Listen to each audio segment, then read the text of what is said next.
Press conference করবো, কিন্তু unfortunately আমাদের যে 5:30 আমরা আসতে পারিনি বলে দুঃখিত।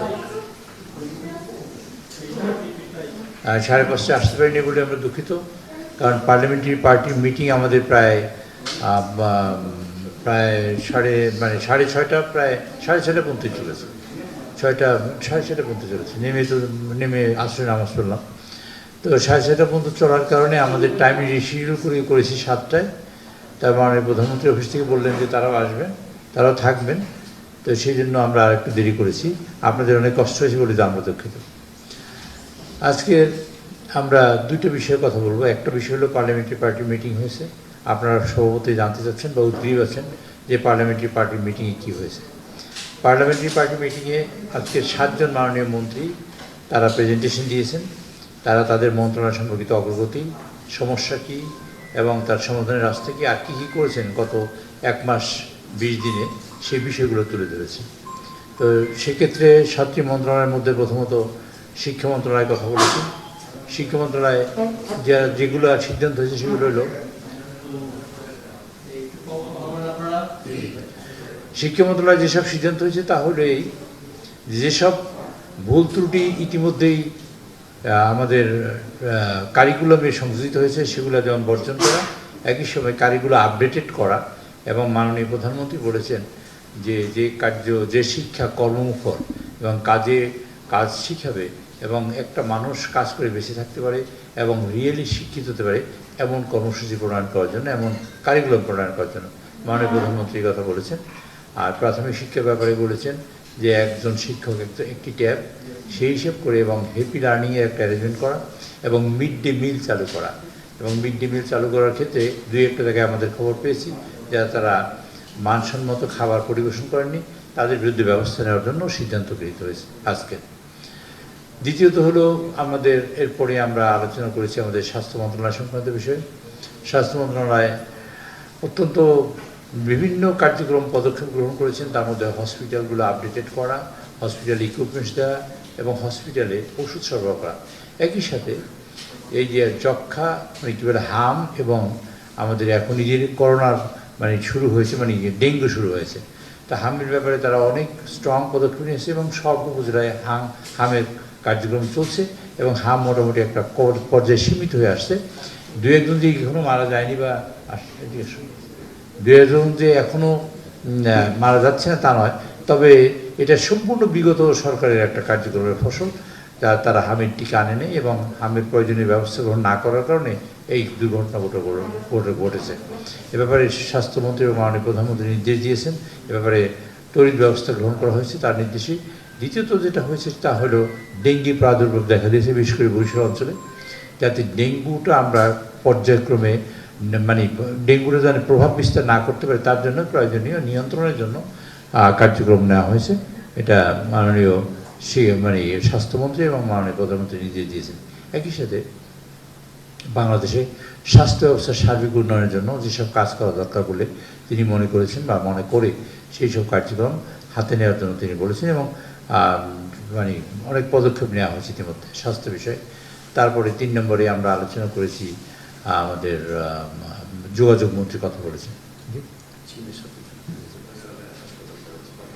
চীনে হাসপাতালের ব্যাপারে চীনের সাথে 5টা চুক্তি হয়েছে ইতিমধ্যে, 1000 বেডের 5টা, এবং এর মধ্যে নির্ভরনীতি একটা হবে। আর ইতিমধ্যেই মাননীয় প্রধানমন্ত্রী দিয়েছে কমপক্ষে এর মধ্যে 1টি হসপিটাল হবে শুধুমাত্র মেয়েদের জন্য, এবং কমপক্ষে আবার যদি 2টি হয় তাতে কোনো অসুবিধা নেই। মেয়ে এবং শিশুদের জন্য করা হয়েছে এবং সেভাবে কার্যক্রম চলছে। স্বাস্থ্য খাতে, শিক্ষা খাতে তো কথা বললাম। তারপরে হলো আমাদের যোগাযোগ মন্ত্রী কথা বলেছেন যোগাযোগ ব্যবস্থাপনা নিয়ে। তাতে তিনি প্রথম যেটা উল্লেখ করেছেন যে 2টা ঈদেই আমাদের যাত্রা ওই রকম আগের মতন যেরকম ছিল সেরকম হয়নি, যানজট নিরসন করার চেষ্টা করছেন। আর ইতিমধ্যে রাস্তাঘাটের ব্যাপক উন্নয়নের কাজ হাতে নিয়েছেন। 4 লেন অনেকগুলো রাস্তা করার চেষ্টা করেছেন, অনেকগুলো ব্রিজ করবেন, এগুলো প্রোগ্রাম দেওয়া হয়েছে এবং এগুলো প্রোগ্রাম দিয়েছে। ঢাকা সিলেটের কার্যক্রমের হাতে নিয়েছেন। এরকম অনেকগুলো কাজ আপনারা জানেন। 2 মাস 10 দিনে আমরা কতগুলো প্রোগ্রামে নিয়েছি, কিন্তু প্রোগ্রাম নেই শুধু। ইতিমধ্যে আপনারা লক্ষ্য করেছেন আমাদের ইশতেহারে যেসব বক্তব্য ছিল তা আমরা বাস্তবায়ন করার জন্য অনেকখানি এগিয়ে এসেছি। যেমন ফার্মার্স কার্ড, কি মহিলা মানে নারীদের ক্ষমতায়নের জন্য মানে কার্ড, ফ্যামিলি কার্ড, তারপরে ধরেন কৃষকের ঋণের সুদমুক্ত করে এগুলো কার্যক্রম আমরা হাতে নিয়েছি এবং এগুলো চলছে চলমান। এবং কোনো সরকারি পৃথিবীর ইতিহাসে যা মানে আছে কিনা আমি জানা নেই, আপনারা জানলে হয়তো বলবেন, যে কোনো সরকার বাস্তবায়নের জন্য তার ইশতেহারের কার্যক্রম 100 দিনের মধ্যে কাজ শুরু করেছে এবং কাজের অনেকখানি এগিয়ে নিয়ে গেছে, পাইলট প্রজেক্ট করেছে। এটা আমরা করেছি এবং এটা আপনারা প্রকাশ করবেন বা প্রচারিত হবে আপনাদের মাধ্যমে, সেটা প্রত্যাশা করি।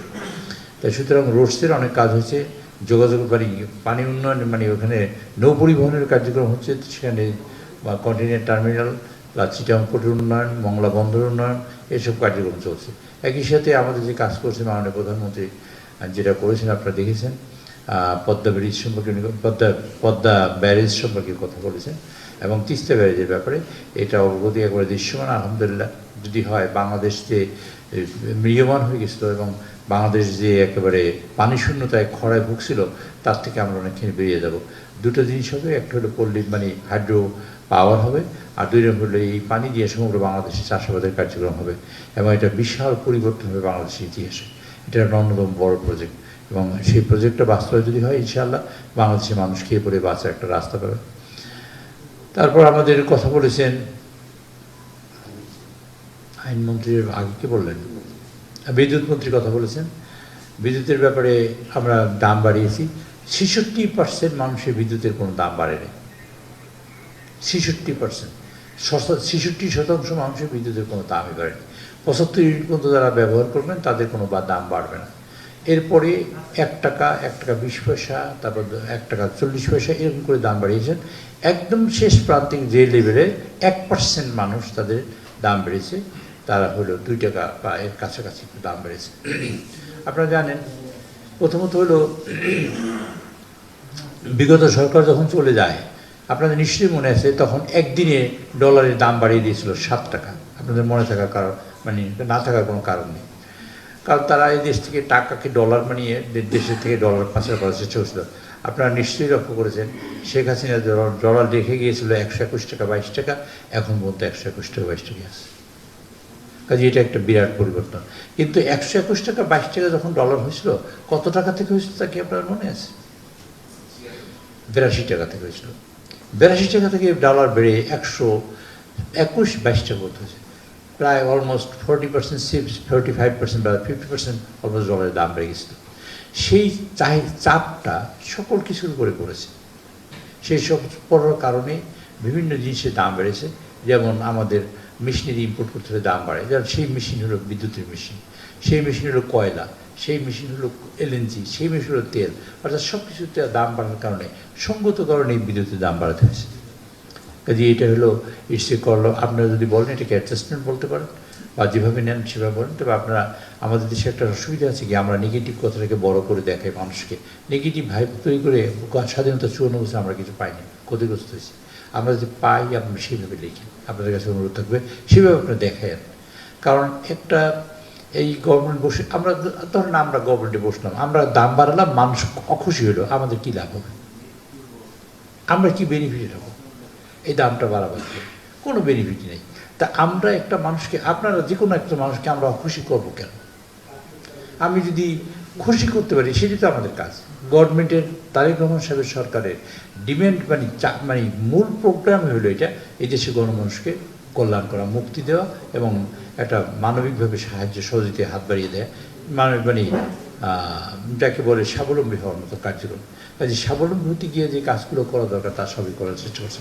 কাজে আমরা মানুষের সকল দিক বিবেচনা করে এটা সম্ভব নয় বলেই এটা করা হয়েছে।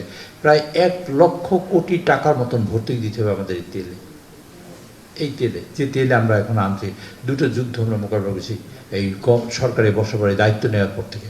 2টো যুদ্ধ, একটা ইউক্রেনের যুদ্ধ তো আসেই, সেখান থেকে তেল আসে কম আসে, তারপরে আছে এই ইরানের যুদ্ধ, এবং ইরানের যুদ্ধ এর সাথে আছে গাজার যুদ্ধ। কাজে এই যে সকল মানুষের একটা বিপর্যয় সমগ্র বিশ্বব্যাপী। আমাদের তেলের কথাই বলি, তেল তো আমাদের সৃষ্ট কিছু না, আমরা এই সমস্যা নিয়েই বসেছি গভর্নমেন্টে। তারপর দেখেন অনেক দিন ধরে আমরা যৌক্তিক পর্যায়ে রাখার চেষ্টা করছি। যেদিন তেলের দাম বেড়েছে, পৃথিবীতে যুদ্ধ শুরু হয়েছে, সেই দিন 85টি দেশে 85 কান্ট্রিসে একবারে তেলের দাম বাড়িয়েছে, আশেপাশে সবাই দাঁড়িয়েছে, আমরা বাড়াইনি। কাজে এইটা হলো আমাদের সাফল্য এবং আমাদের চেষ্টা। আর শুরুতেই আমাদের মাননীয় প্রধানমন্ত্রী বা আমরা বলতে চাই, মাননীয় প্রধানমন্ত্রী আমাদের দায়িত্বপ্রাপ্ত হওয়ার পর থেকে তার নীতি দেশে এবং আন্তর্জাতিকভাবে স্বীকৃত হয়েছে। আজকে 40 বছরের মধ্যে, গত 40 বছরের মধ্যে আজকে আমাদের জাতিসংঘে আমরা ইলেকশন করে পাশ করেছি এবং আমাদের সভাপতি হয়েছে বাংলাদেশকে, আমাদের বাংলাদেশের ফরেন মিনিস্টার। এই জন্য আমরা মাননীয় প্রধানমন্ত্রীর এই দূরদর্শী নেতৃত্ব এবং কূটনীতিতে তার সাফল্য এটা প্রমাণ করে। এরপরে আমরা আলোচনা করেছি এরপরে বিদ্যুতের পরে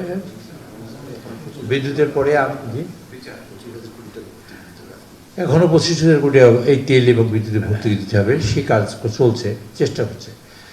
এরপরে আমরা মানে আইন মন্ত্রণালয়ে আমরা কথা বলেছি, আইন মন্ত্রণালয় তিনিও প্রেজেন্টেশন দিয়েছেন। রমেশ হত্যা মামলা আপনারা অনেক শিশু ধর্ষণের ব্যাপারে কার্যক্রম করছে এবং সেগুলো যাতে কমব্যাট করে।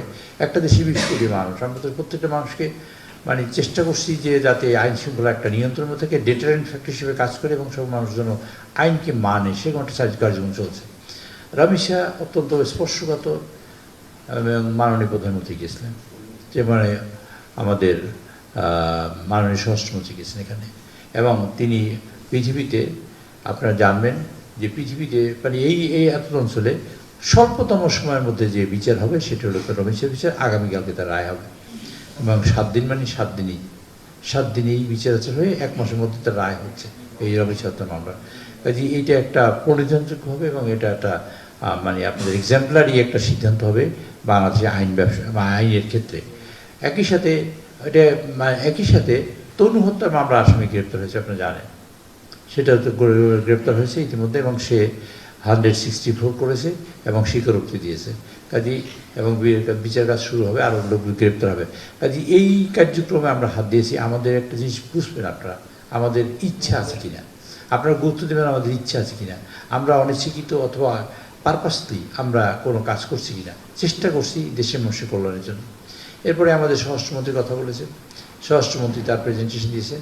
সময়ের স্বল্পতার কারণে তিনি বেশি প্রেজেন্টেশন দিতে পারেন নাই। তিনি একটা কথা খুব পরিষ্কারভাবে বলেছেন, দেশে চাঁদাবাজের কোনো জায়গা নেই, চাঁদাবাজের কোনো জায়গা হবে না, দেশে মাদকের কোনো জায়গা রাখা হবে না। সেই কারণে যদি কোনো মাননীয় আমাদের দলের অথবা বিদলের যেখানেই হোক না কেন, যেই লোকই মানে অসুবিধায় মানে তৈরি করবেন এরকম কার্যক্রম, তার ব্যাপারে কঠোর ব্যবস্থা নেওয়া হবে এবং অতি শীঘ্রই আপনারা সেটা দেখতে পাবেন। হ্যাঁ, এবং দলের লোক হলেও কোনো মাফ হবে না। তিনি খুব পরিষ্কার করে বলেছেন, মাননীয় প্রধানমন্ত্রী এটাকে সায় দিয়েছেন। মাননীয় প্রধানমন্ত্রী আর যে কাজটা বলেছেন তা হলো এই দেশ, হ্যাঁ, মাননীয় প্রধানমন্ত্রী যে কথা বলেছেন যে বিভিন্ন পর্যায়ে বিভিন্ন রকম ক্রাইম হচ্ছে, সকল ধরনের ক্রাইম আমরা বন্ধ করার চেষ্টা করছি। স্পেশালি যে জুয়া চলছে এখানে, বিভিন্ন পদ্ধতিতে জুয়া চলছে, সেই জুয়া যাতে বন্ধ হয় সেভাবে কার্যক্রম। মাননীয় স্বরাষ্ট্রমন্ত্রী মানে আইনমন্ত্রী একটা বিষয়ে কথা বলেছেন এবং স্বরাষ্ট্রমন্ত্রী দুদিন একই কথা, যে আমাদের দেশে যে এখন ইউটিউব, ফেসবুক এবং যা চালু হয়েছে, প্রত্যেকটা মানুষ তটস্থ থাকে আজকে সকালবেলা ফেসবুকে তার সম্পর্কে কী বলা হয়েছে তা দেখার জন্য, প্রত্যেকটা মানুষের এই অবস্থা। কাজে এইরকম একটা পরিস্থিতিতে এই বাকস্বাধীনতার অর্থ হইলে যে স্বাধীনতাকে অপব্যবহার করা এবং মানুষের একজন ক্যারেক্টার অ্যাসিনেশন করা, ক্যারেক্টার ধ্বংস করা এবং ট্রায়াল করা মানুষকে, যে একটা মিথ্যা ঘটনা দিয়ে এরকম করে ফেসবুক ইউটিউবিং করা হচ্ছে, এ ব্যাপারে আমি আপনাদের, অন্যরা যেমন সহযোগিতা চেয়েছেন, আমি আপনাদের সহযোগিতা চাই। আপনারা এগিয়ে আসেন এই জন্য দেশকে পাশে ধরে এর কোনো বিকল্প নেই। সেটা হলো পদ্ধতিটা কী করা যেতে পারে, সেটা হলো আপনারা বলেন, আমরাও নিজের আলোচনা করব। বিদেশি কিছু কিছু সংস্থা আছে, তারাও বলছে যে এবার তোমাদের এখানে তো এই প্রবলেম হচ্ছে, যেমন IRI, NDI এরকম সংস্থা বলেছে যে কী করা যেতে পারে। আপনারা যদি সবাই মানে সোচ্চারভাবে বলেন যে হ্যাঁ এটা হয়তো পরিবর্তন হোক, অথবা এটা কীভাবে নিরসন করা সম্ভব, সেভাবে যদি আপনারা কোনো দায়িত্ব পালন করেন বা আপনারা যদি বলেন, তাহলে সেগুলো সরকার কগনিজেন্সি নিয়ে বাস্তবায়ন করা যায় কীভাবে সেটা চেষ্টা করে দেখবে। এই কার্যক্রম সবশেষ মাননীয় প্রধানমন্ত্রী সবাইকে ধন্যবাদ দিয়েছেন এবং এই কথা বলেছেন, মাননীয় প্রতিটি সদস্যকে বলেছেন এই কথা, যে আপনার নির্বাচনী এলাকায় সরকারের প্রণীত যেসব প্রোগ্রাম আছে সেগুলো বাস্তবায়ন হয় কিনা সেটা দেখবেন আপনারা, এবং সেগুলো হচ্ছে তা নিশ্চিত করবেন আপনারা। স্কুলের শিক্ষকরা থাকে না, বাচ্চাদের স্কুলে আসে না, তারপর হসপিটালে কাজ হচ্ছে না, এই যে কাজ হচ্ছে না, সরকার চায় আন্তরিকভাবে, কিন্তু কাজ যদি না হয় তাহলে তো লাভ হবে না। কাজে এই কাজটি যাতে হয় এ ব্যাপারে আপনার দায়িত্ববান করবেন এবং নিশ্চিত করবেন। এই মাননীয় এই আহ্বান জানিয়ে মাননীয় প্রধানমন্ত্রী আগামী বাজেট সেশনে, আমরা এই দুটো ভাগ একটা করে আগে বাজেট সেশনে সবাই যাতে থাকেন এবং অংশগ্রহণ করেন সেভাবে আহ্বান জানিয়েছেন। আর দ্বিতীয়ত হলো বাজেটের ব্যাপারে আপনাদের কথা বলবো। এই সেশন শুরু হতে যাচ্ছে আগামী 7 তারিখে এবং বাজেট প্লেস হবে 11 তারিখে। 11 তারিখে বাজেট প্লেস হওয়ার পরে আমরা 12 তারিখ 13 তারিখ শুক্রবার শনিবার থাকবে, বন্ধ থাকবে। 14 তারিখ 15 তারিখে 15 তারিখের বিকালবেলা সম্পূরক আমরা বাজেট পাস করব। 16 তারিখ থেকে বাজেট ডিসকাশন হবে। সেজন্য আমরা হয়তো সকাল বিকাল সেশন করতে পারি, কারণ 30 তারিখে বাজেট পাস করতেই হবে। 30 তারিখে বাজেট পাস করার পরে এখানে তারপরে প্রেসিডেন্টের কাছে যাবে, প্রেসিডেন্ট স্বাক্ষর করবেন, আবার সেই কাগজে এখানে আসবে, আসার পরে এবার বিজেপি এসে যাবে এবং গেজেট হইতে হবে রাত 12টার আগে। বাজেটের নিয়ম কিন্তু এটা। কাজে এই সব মিলিয়ে বাজেট সেশনে আমাদের কিছু বিল থাকবে, আর প্রশ্ন উত্তর থাকবে, 71 বিল থাকবে, আর বাজেটের সময় বাজেট নিয়ে আলোচনা হবে। আমরা চাই একটা সুষ্ঠুভাবে এই দেশে মানুষ বাজেটে আপনাদের সৎ পরামর্শ এবং ভালো পরামর্শ যদি থাকে সেগুলো গ্রহণ করতে। না, সেটা বাজেট একটা কথা আপনাদের সবাই বলি, সবসময় আমার জ্ঞান হওয়ার পর থেকে আমি যখন ইউনিভার্সিটিতে পড়ি, আপনাদের দৃষ্টি আকর্ষণ করছি, আমি যখন বিশ্ববিদ্যালয়ে পড়ি তখন আমি খুব লক্ষ্য করতাম পার্লামেন্টের সম্পর্কে, খুব আমি সিরিয়াসলি একটা পাঠক ছিলাম। তখন আপনাদের অনেকের বয়স অনেক বেশি হবে, 74 সাল। 74 সালে আমি 75 সালে ইউনিভার্সিটি থেকে বেরিয়েছি, আমার বয়স এখন 72। আমি 75 সাল থেকে খুব সিরিয়াস থাকতাম, মানে 74 সাল 73 সালে খুব সিরিয়াস থাকতাম পার্লামেন্টে কে কী কথা বলে সেটা শোনার জন্য। তো একটা জিনিস আমি দেখেছি কমন, প্রতি বছর দেখেছি, তখন থেকে আমি কিন্তু বাজেট পড়ি, এটা পড়ি, ওটা পড়ি, পার্লামেন্ট সম্পর্কে জানি। আমি যে পার্লামেন্টে এমপি হতো তখন জানতাম না, নিজের গরজে পড়েছি। তো তখন বলছে সরকারি দল বলতে আসছে এই সীমিত সম্পদ দিয়ে চেয়ে ভালো বাজেট আর হয় না, এটা হলো সরকারি দলের বক্তব্য একলে। আর বিরোধী দল বলছে গরিব মারার বাজেট মানি না, মানব না, ব্যাস। এবং সকলের একটা ব্যানার লেখা থাকে, বাজেট ঘোষণা করবে, দেখবেন 5 মিনিটের মধ্যে ব্যানার নিয়ে বেরিয়ে গেছে, লেখলো কখন, এটা অসুবিধা আছে, এই সমস্যা থাকে। আপনাদের একটা কথা বলি, আমরা যে ইকোনমিটা ইনহেরিট করেছি, 30 লক্ষ কোটি টাকার ঘাটতি নিয়ে এই সরকার রওনা দিয়েছে। এই সরকার কাঁধে 30 লক্ষ কোটির ঘাটতি বাজেট নিয়ে রওনা দেওয়ার পরেও আপনারা কি ফিল করেন যে এরকম একটা অভাব হাক সেইখান থেকে বের করে নিয়ে আসতে পেরেছে এই সরকারের সাফল্যতা। সরকার ফার্মার্স কার্ড দিচ্ছে, সরকার ফ্যামিলি কার্ড দিতে চায়, 10,000 টাকা কৃষি নিয়ে সুদ মুকুব করেছে, ইমাম মুয়াজ্জিনদের ভাতা দিয়েছে, তাদের সম্মানিত করেছে, প্রত্যেকটা সেক্টরে তার হাত দিয়েছে এবং প্রত্যেক সেক্টরে কাজ করে। কাজেই এবং টাকা চুরি না করার কারণে, তাদের দুর্নীতি না হয় তার ব্যাপারে সরকার অত্যন্ত সচেতন। কাজে এইসবের কারণে ইনশাল্লাহ আপনারা একটা নর্মাল একটা ফুরফুর অবস্থা আছে। আমরা আরও ভালো থাকবেন বা জন্য চেষ্টা করছে এই সরকার। এই সরকার ধরেন আমরা বসে আছি, আমরা যদি ভালো রাখি তাহলে আপনার স্মরণ রাখবেন, আমরা মন্দ রাখলাম আপনারা, তারপর আপনারা করবেন কি? আমাদের গালিগালাজ করবেন, আমাদের খারাপ বলবেন, বা আমরা ক্ষমতায় থাকলাম না, বা আমরা এখানে দৃশ্যপট থেকে চলে গেলাম, আমাদের কী লাভ? এই যে কেউ চুরি না করতে পারে, দুর্নীতি না হয়, তার জন্য আজকে আলোচনা হয়েছে যে দুর্নীতি দমন কমিশনের কার্যক্রম কীভাবে হবে। এই জন্য এগুলো কাজ সব চলছে। কিছুটা আপনারা তো জানেন রেড টেপিজম আছে এখানে, আমলানীতি আমলাতন্ত্র আছে, আমলাতন্ত্রের কারণে আমরা সবাই ক্ষতিগ্রস্ত হই সবসময়। আপনারা সবাই গিয়ে সব জায়গায় একটা আটকা পড়েন, সেই জায়গাটা আমলাতন্ত্র, একটা ফাইল নড়বে না, চলবে না, ইত্যাদি সব থাকে। এটা সবসময় ছিল, এখনও আছে। আমরা নিরসন করার চেষ্টা করছি যাতে কম কষ্ট পেয়ে মানুষ যেন মানে নির্বিঘ্নে সকল কার্যক্রম করতে পারে, সেই চেষ্টাটা আমরা করছি। এবং সরকার যাতে ভালো চালাতে পারে, দেশের মানুষের কল্যাণ হয়, সর্বোপরি মানুষের একটা ওয়েলফেয়ার স্টেট আমরা দিতে চাই, একটা কল্যাণমুখী রাষ্ট্র করতে চাই, একটা মানবদরদী মানবিক রাষ্ট্র আমরা বানাতে চাই, আর একটা গণতান্ত্রিক রাষ্ট্র বানাতে চাই। গণতান্ত্রিক রাষ্ট্র বানাবার আমাদের অভিপ্রায় আছে, আমরা চেষ্টা করছি আপনাদের সকলে সহযোগিতা চাই। আপনারা সবাই এগিয়ে আসবেন। আমাদের দেশে কিন্তু মানুষ খুব নেগেটিভ কথা সহজে নেয়, আর পজিটিভ কথা কিন্তু নিতে পারে না, নেয় না। পজিটিভ কথা বিশ্বাস করে, মানে বিশ্বাস করলেও ওটা পড়তেছে না, নেগেটিভ কথাটা খুব সহজে গ্রহণ করে এবং অনেক পরে, এবং নেগেটিভ চর্চা হয় এখানে অনেক বেশি। যে কারণে আপনি দেখবেন সকল পত্রিকার ফার্স্ট পেজে 10টা নিউজ থাকে, তার 9টাই থাকবে নেগেটিভ, 8টা থাকে নেগেটিভ। আমরা পজিটিভের দিকে আগি, নাহলে দেশে 54 বছর বয়স, আমরা যখন চলে যাব, তারপর পরবর্তী জেনারেশনকে আমরা কী দিয়ে যাব? পরবর্তী প্রজন্মকে আমরা সবাই বাঁচতে পারি।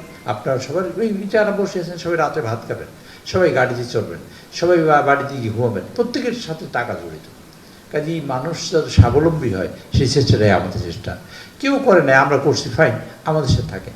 আমরা যখন করবো না তখন থাকেন না, তখন আপনার সমস্যা করেন। আপনাদের অনেক ধন্যবাদ। আসসালামু আলাইকুম।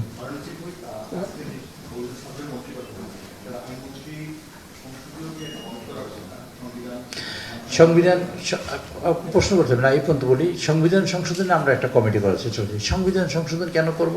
আপনাদের এটা যদি আপনার সুন্দর করে লেখেন, আমি আপনার কিছু অনুরোধ করি, আপনার লিখেন। আপনারা লিখলে উপকার হবে।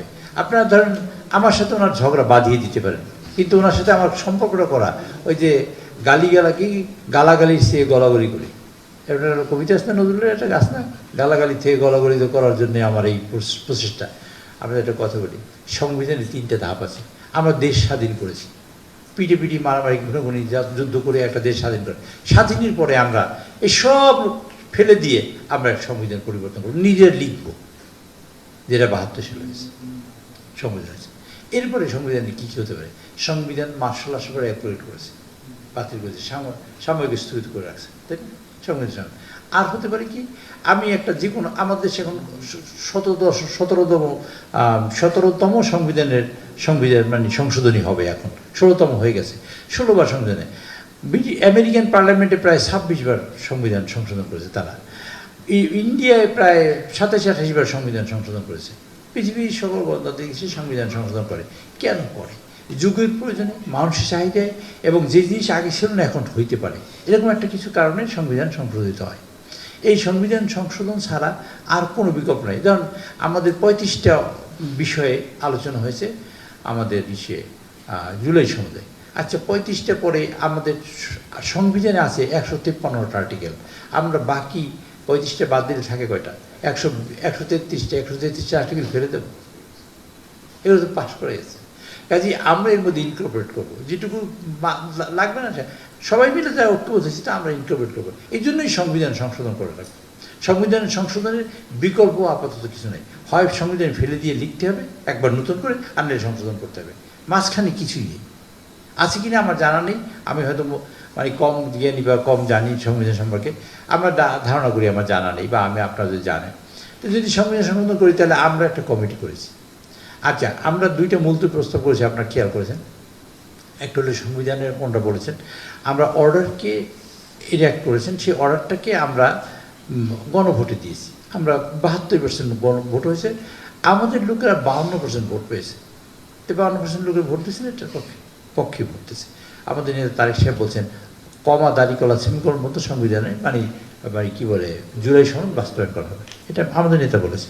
তা আমরা বাস্তবায়ন করবো, তা জামাত যেটা চায় বা বিরোধী দল যেটা চায় তাদের সাথে আমাদের ডিফারেন্সটা, আমরাও বাস্তবায়ন চাই, ওনারাও বাস্তবায়ন চাই, তাহলে আমরা ডিফারেন্সটা কি এটি আপনাদের বুঝেছে।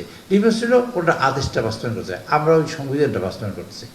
আর সেটা সংশোধনী ছাড়া কোনো সম্ভব না, একমাত্র সংশোধনী দিয়েই কেবল সম্ভব। সেই জন্য আমরা একটা সংবিধান সংশোধনের জন্য একটা প্রস্তাব করেছি। সকল দল, ইভেন এমনকি ইন্ডিপেন্ডেন্ট তাদের সবার নিয়ে আমরা কাজটা করব। সেই জন্য আমরা অলরেডি প্রস্তাব করেছি।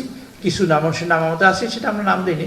ওরা যখন নাম দিবে তখন আমরা একত্রিত হয়ে আমার সংবিধান সংশোধন করবো। আমরা সবাইকে নিয়েই চলতে চাই।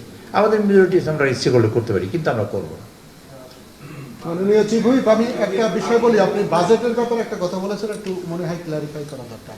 সেটা হচ্ছে যে আপনি বলেছেন যে 30 লক্ষ কোটি টাকা ঘাটতি নিয়ে, 30 লক্ষ কোটি টাকা ঘাটতি নিয়ে সরকার শুরু করেছে। তো গত বছরের যে অর্থ বছরের যে বাজেটটা ছিল, সে বাজেটটা ছিল প্রায় 8 লক্ষ কোটি টাকা, 7,90,000 কোটি টাকা। আপনার 30 লক্ষ কোটি টাকার জন্য একটু ক্লারিফিকেশন দিতেন, কোন জায়গার ঘাটতির কথা বলছেন আপনি? ঘাটতি মানে কি? আমরা এইটা তো আপনার সহজে বোঝার কথা। এই যে 30 লক্ষ কোটি চুরি, স্রেফ চুরি নিয়ে আমরা বসছি। তো 30 লক্ষ টাকা ঘাটতি মানে সব জায়গায় অসুবিধা। কোন জায়গায় সুবিধা ছিল? এই গভর্নমেন্ট বসার সময় সুবিধা ছিল কোথায়? কোথাও সুবিধা ছিল না। আপনি সব জায়গায় যেখানে হাত দেবেন, আপনাকে শুধু আমি এই ব্যাপারে প্রশ্ন নেব না, খালি আপনাকে একটু উদাহরণ দিয়ে আমি শেষ করতে চাই আপনার কথা। আপনি ব্যাংকে গেলে 1 লক্ষ টাকা পান, আর পান না কেন?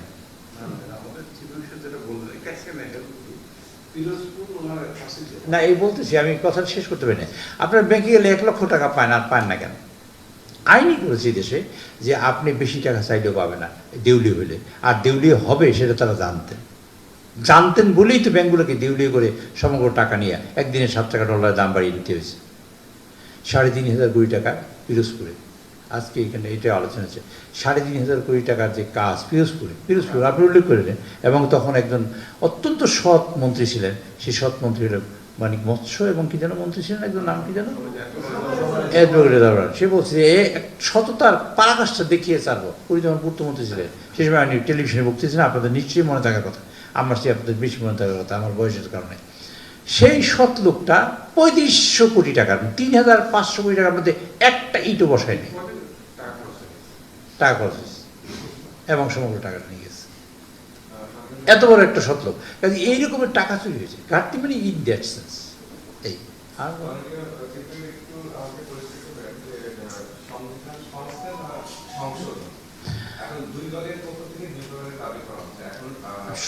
আপনাকে আপনার যা বলছেন আমি বলছি, সংস্কারটা হয়ে গেছে, যা হওয়ার তা হয়েছে, এখন হবে সংশোধন।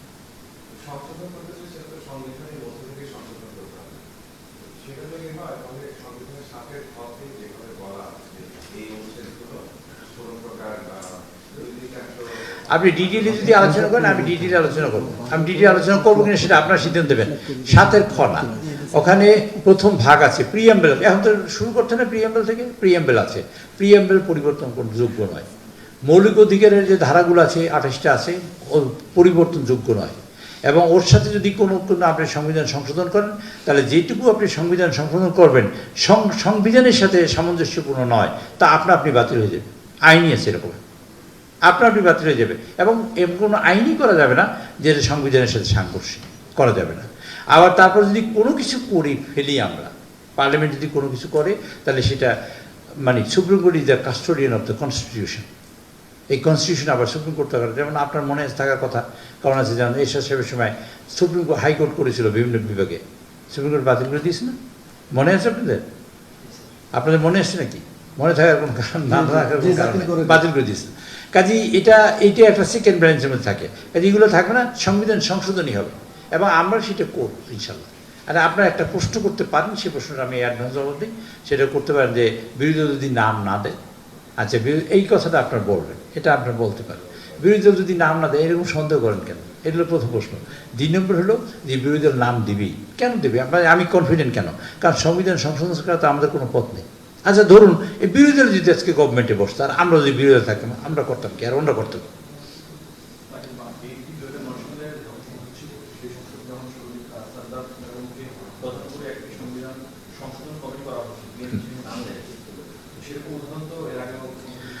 শুনেন, একটা বিষয় হলো আপনাদের আন্তরিকতা দেখতে হবে।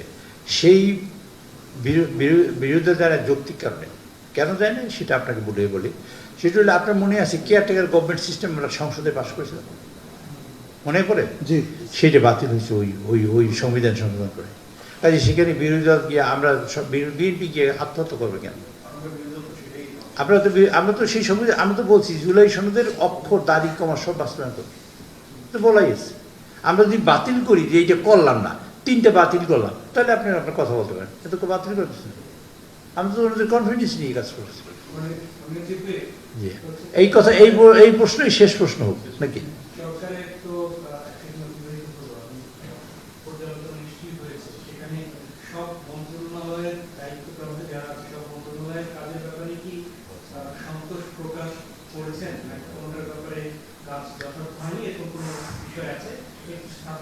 একজন মন্ত্রী পদত্যাগ করেছেন, কারণটা আমরা এখনো জানিনি, সে ব্যাপারে তার বিকল্প করতে দেওয়া হয়েছে কিনা।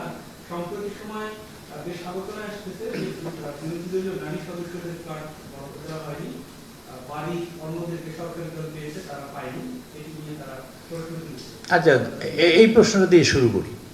আপনাদের বিরোধী দলের সংরক্ষিত নারী সদস্যদের বাড়ি দেওয়া হয়নি, এটা আপনারা খুঁজে দেখবেন। যদি কেউ বাড়ি না পেয়ে তাহলে আমরা বাড়ি দেবো, এলে প্রথম কথা। আর এই কথাটা আপনি যদি প্রশ্ন করেন না, দেখার পরে যদি দেখলেন একটাও না, সব টোটালি ভুয়া, তা করবেন কি? সেই কাজটা আগে করেন। সবাই ঘর পেয়েছে। আমি চিফ হুইপ হিসেবে আমি দায়িত্ব নিয়ে কথা বলছি, একেবারে পুরো দায়িত্ব নিয়ে কথা বলছি, সকলকে করতে হয়েছে। মন্ত্রী পদত্যাগের বিষয়ে একটা সরকার, মনে রাখবেন এটা সংসদীয় পদ্ধতির সরকার।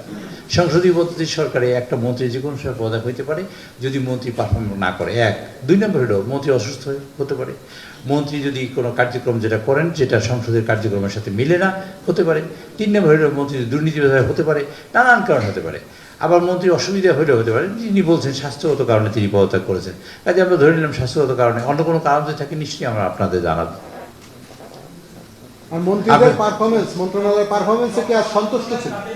আজকে সকল মন্ত্রণালয়ের কাজের ব্যাপারে ইভ্যালুয়েট করছেন মাননীয় প্রধানমন্ত্রী, সকল মন্ত্রীদের নিয়ে আলাদাভাবে বলেছেন, আলাদাভাবে বসেছেন। এখন আমাদের মাননীয় প্রধানমন্ত্রী আমাদের তারেক রহমান সাহেব, তিনি এ যাবৎ কাজ সিনসিয়ারলি বললেন আপনারা, এ যাবৎ কাজ তার মধ্যে অনেকগুলো ত্রুটি পান আপনারা পাইছেন কিনা? আমি প্রশ্নটার উত্তরটাও চাই আমাদের কাছে, চাই কেন, মাননীয় প্রধানমন্ত্রী আপনারা কেমন করে দেখছেন? নিজে একটা কাঁধে আমি কথা শেষ করি, কাঁধে একটা ব্যাগ নিয়ে হাঁটতেছেন, তার ওয়াইফের মাথায় ছাতা ধরেছেন, ধরেন না, ওই মেয়েকে নিয়ে সিনেমা দেখতে গেছেন। আবার উনি অফিসে যায় সকাল 9টার সময়, রাত 12টার সময় টেলিফোন করবেন। আমার এক মন্ত্রী আজকে বক্তৃতার সময় বলে 1:11 সময়, রাত 1:11টার সময় মাননীয় প্রধানমন্ত্রী বলছেন যে এইখানে হামে মানুষ মারা গেছে, আপনাকে প্রথম যখন মানা যায় একজন মারা গেছে, কেমনি মারা গেল খোঁজ নেন তো। রাত্রে সেই ভদ্রলোক গেছেন, আমাদের স্বাস্থ্যমন্ত্রী গিয়ে তারা দেখলেন 1:11 সময় মাননীয় প্রধানমন্ত্রী ফোন করেছেন। 1:11 ওনার সজাগ থাকার কথা না। আচ্ছা থেকেছেন, তাই মাননীয় প্রধানমন্ত্রী সকাল 9টায় অফিসে যান, এটা কি ভালো চোখে দেখেন না আপনারা? না, এই যে যান, অর্থাৎ এলে একটা গুড জেস্টার আছে। এখন মাননীয় প্রধানমন্ত্রী যে কাজ করেছে তার মধ্যে 5টা ভুল আছে, থাকতেই পারে, থাকাটাই স্বাভাবিক, এই জন্য হিউম্যান বিং, থাকাটাই স্বাভাবিক। সকল মন্ত্রণালয়ে ছোটোখাটো ত্রুটি বিচ্যুতি থাকতে পারে, আমরা চেষ্টা করছি যাতে ত্রুটি বিচ্যুতি না থাকে এবং যতখানি আমরা ত্রুটি বিচ্যুতিহীনভাবে কাজ করতে পারি তার চেষ্টা হচ্ছে। আপনাদের অসংখ্য ধন্যবাদ। Thank you. আনুষ্ঠানিকভাবে কোনো রিয়াকশন দিয়ে দিল না, প্রধানমন্ত্রী খুশি না নারাজ সেটা